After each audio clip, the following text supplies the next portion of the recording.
आता कोणाला जर विचारलं ना का हो झाली का आवनी, तर बोलतात नाही आम्ही नाही लावित, 4-5 वर्ष आली नाही परवार ती शेती.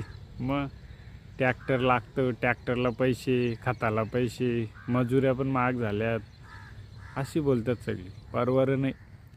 आता मला सांगा परवार नाही तर ते आपणच कारणीभूत आहेत ना.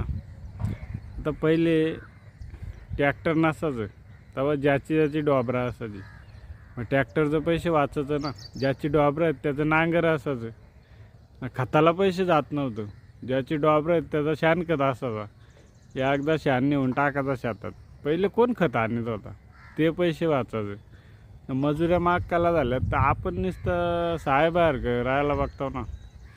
शेतात पायच टाकायचा नाही चिखलात, मग मजुऱ्या जातील नाही, ते पैसे जायला लागले.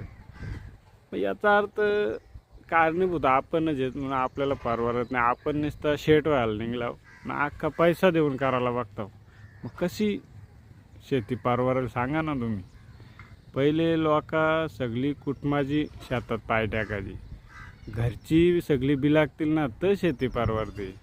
शेतकरी कायला बोलतात, असं पैसे देऊन काम करून बांधा उभं राहून शेती होते काय? स्वतः चिखलात उतरायला लागताय तेव्हा शेती परवडते. आपणच डोबरा ठेवली नाही, मग त्यामुळं आपल्याला ट्रॅक्टरवाल्याला पैसे द्यायला लागतात ना. आपण नाही उतरत शेतात, भाव काव झालो पक्का आपण भाव काव. त्यामुळं आपल्याला खरा शेतकरी ना तो कधीच बोलणार नाही का मना शेती परवडणार नाही. याच्या आधी तर पैसा नसायचा तरी लोकांना शेत्या लावून परवडल्या, असा विषय. म्हणजे शेती न परवडण्याचा कारण एकच आपणच, आपला आळशीपणा, बाकी काय नाही. चलू का मग? चलतो मग यात सांगा.